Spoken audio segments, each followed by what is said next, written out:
In the early part of the 20th century, cameras were becoming sophisticated enough that it was logical that they'd be turned to golf to discern how a very quick movement, a golf swing, was formed.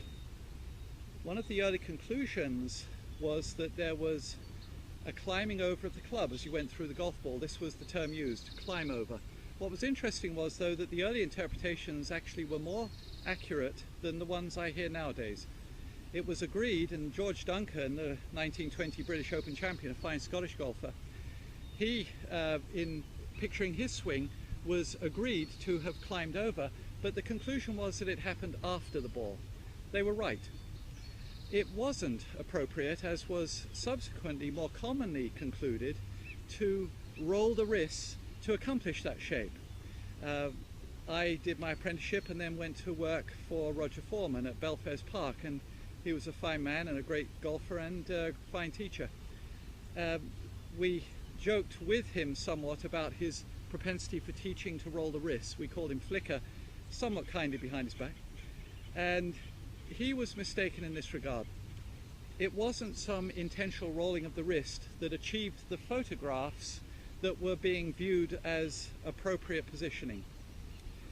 As the club is pulled down the spiral, as I describe it, the club face actually parallels each step, so it's turning with your body. When it collides with the ball for a few milliseconds doesn't move. The ball squashes on the club face and arrests the forward momentum of the club for a few milliseconds, and of course all the sinews of the body which are delivering it. So they tense up to the point of fully stretched.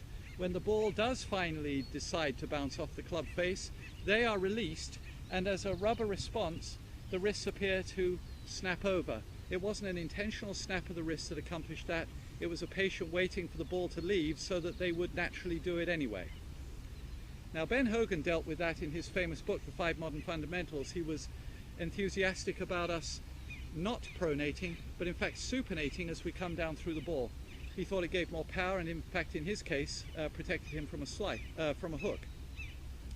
Now, I find that generally the opposite is true with my clients. Is actually a counter slice measure, but in the context of this particular video, the interest is that he was right to bring the club to the ball with the back of the left wrist bowed, and yet you'd notice if you look at the photographs of him following through that his wrist actually did pronate on the follow through.